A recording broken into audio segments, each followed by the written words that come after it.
अस्सलाम वालेकुम dear students.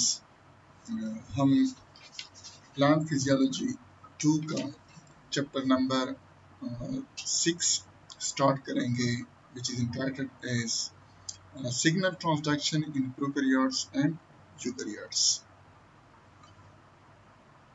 Signal transduction means के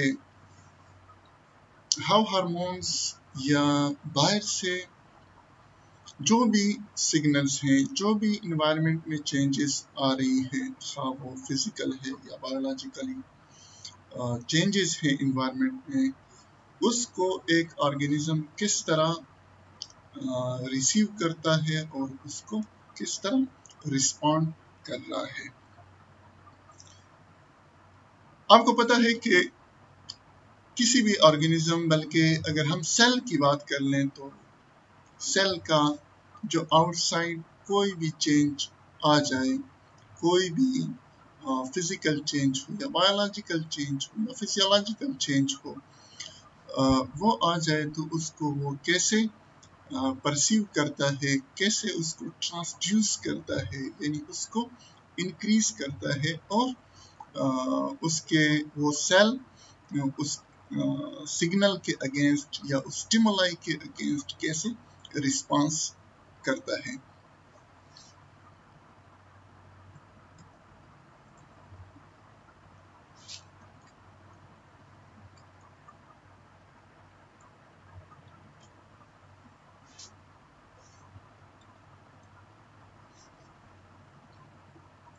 Plant cells perceive these external or internal signals by implying specialized sensor proteins termed as receptors or sensor proteins.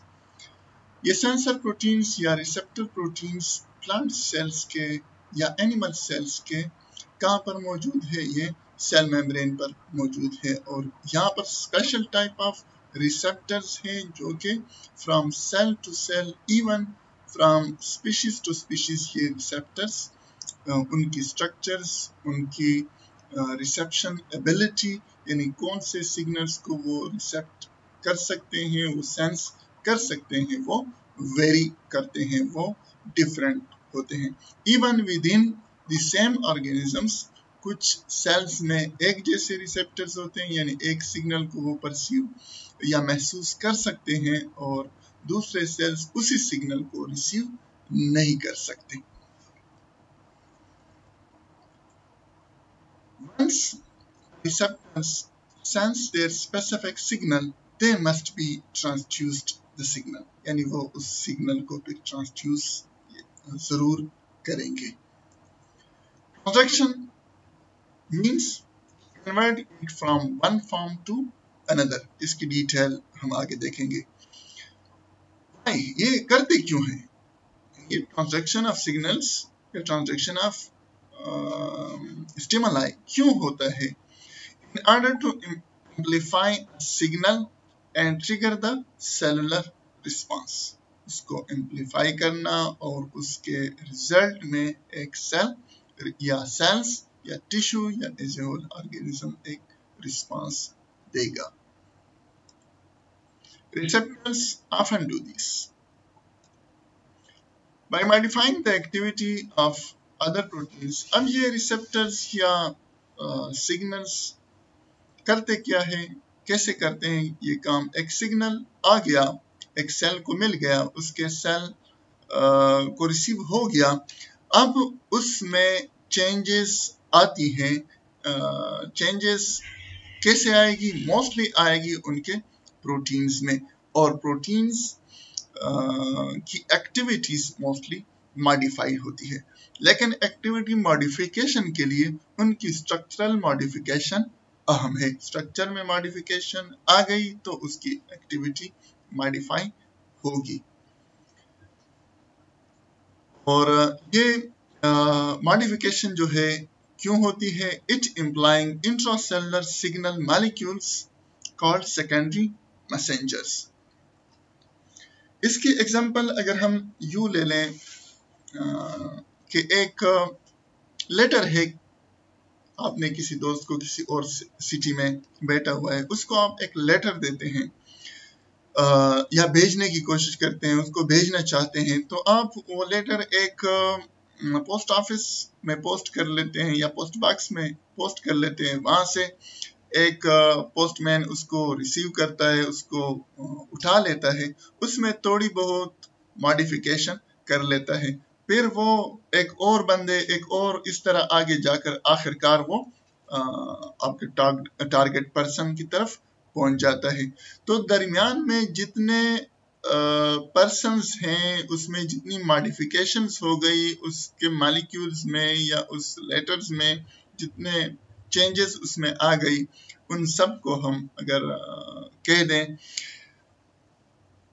इसके साथ match कर लें इस signal के साथ कि एक सिग्नल एक सेल्स रिसीव कर रहा है, उस सिग्नल्स रिसीव करने के बाद वो एक मॉलिक्यूल्स में मॉडिफिकेशन लाता है, वो मॉलिक्यूल फिर दूसरे मॉलिक्यूल्स में मॉडिफिकेशन लाता है, फिर वो तीसरे, यानी एक सीरीज ऑफ मॉलिक्यूलर मॉडिफिकेशन आती है। उन सब मैसेंजर्स को, उन जो कि एक मॉलिक्यूल दूसरे को मैसेज पास करता है, फिर तीसरे को पास हो रहा है, फिर चौथे को पास हो रहा है, उन सब सीरीज ऑफ मॉलिक्यूल्स को हम सेकेंडरी मैसेंजर्स कहेंगे। And these molecules then alter cellular process such as gene transcription। तो वो जीन ट्रांसक्रिप्शन की एक एग्जांपल है कि एक जीन, नया जीन बनेगा, उसकी ट्रांसक्रिप्शन होगी और एक न्यू प्रोटीन बनेगा। Hence, all signal transduction pathways typically involve the following chain of events। Next page पे हम ये देखेंगे। तो सिग्नल आ गया, एक रिसेप्टर उसको रिसीव करेगा, सिग्नल ट्रांसड्यूस होगा, ट्रांसडक्शन होगी उसकी, और एज ए रिजल्ट आखिरकार एक रिस्पांस आएगा।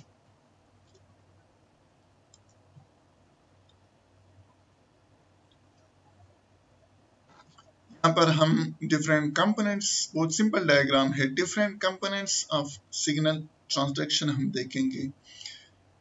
यहाँ इन्वायरमेंट में या कोई फिजियोलॉजिकल सिग्नल आ गया, फॉर एग्जांपल इन्वायरमेंट में लाइट मॉडिफिकेशन हो गई, या लाइट मौजूद है या नहीं है, टेम्परेचर लो है या हाई है, टच आ गई, या फिजियोलॉजिकल कोई चेंज है, मसलन हार्मोन है, या न्यूट्रिएंट्स में कमी बेशी आ गई उसके इन्वायरमेंट में, उसके रूट में, या उसके साइल में, या किसी प्लांट, एक्वाटिक प्लांट के या एक्वाटिक ऑर्गेनिजम्स के वाटर में कोई चेंज आ गई, तो ये चेंज कौन रिसीव करेगा?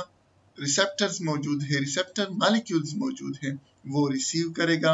वो रिसेप्टर मॉलिक्यूल्स, मसलन रिसेप्टर काइनेज है, यहाँ पर काइनेज का वर्ड यूज हुआ है। काइनेज उन एंजाइम्स को कहते हैं which modify protein molecules by adding phosphate groups to that proteins, यानी प्रोटीन्स या जी प्रोटीन्स हैं, इसकी डिटेल आगे आ रही है। कपल्ड रिसेप्टर्स है, जी प्रोटीन कपल्ड रिसेप्टर्स हैं।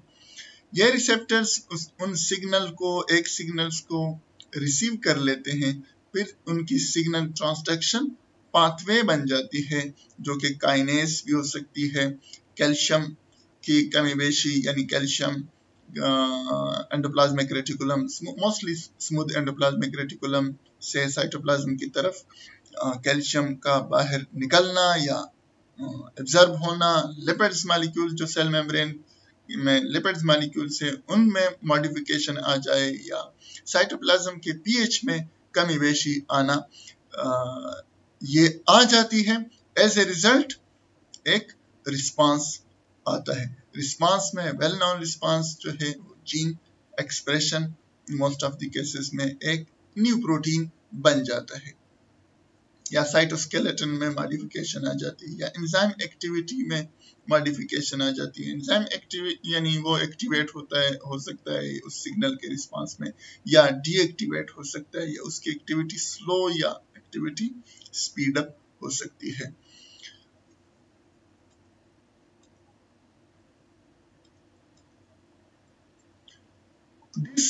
फ्रेमवर्क जो पिछले पेज पे हमने देखा, this framework has been centred to our understanding of signal transduction in plants for the last 50 years, तकरीबन पिछले 50-60 सालों से यही सिग्नल ट्रांसडक्शन, यही फ्रेमवर्क हमारी हमें सिग्नल ट्रांसडक्शन को प्लांट्स में खासकर को अंडरस्टैंड करने में हमारी हेल्प कर रहा है. Many of the specific events and intermediate steps involved in plant signal transduction have now been identified, and these intermediates constitute the signal transduction pathways. एक सिग्नल आ गया, सेल मेम्ब्रेन ने उसको रिसीव कर लिया, वहां पर रिसेप्टर्स या सेंसर प्रोटीन्स मौजूद हैं. उस रिसीव करने के बाद अब ये अगर हम ट्रांसक्रिप्शन की अगर हम बात कर लें तो वहां से वो न्यूक्लियस में जो डीएनए है, जो जीन्स मौजूद है, जो कि अभी साइलेंट फॉर्म में मौजूद है, अगर उन्होंने इस सिग्नल के रिस्पांस में ट्रांसक्रिप्शन करनी है तो उस सेल मेम्ब्रेन से न्यूक्लियस तक या डीएनए तक जो इंटरमीडिएट मॉलिक्यूल्स आ रहे हैं, डिफरेंट स्टेप वाइज आ रहे हैं, उन सब को हम नाम देते हैं ट्रांसडक्शन पाथवेज, और ये वेरी करते हैं फ्रॉम सिग्नल टू सिग्नल. तो सिग्नल ट्रांसडक्शन को अगर हम डिफाइन करना चाहें तो हम इस तरह डिफाइन कर सकते हैं. Transduction is the process by which a chemical or physical signal is transmitted through a cell as a series of molecular events, most commonly protein phosphorylation catalyzed by protein kinases, which ultimately result in a cellular response.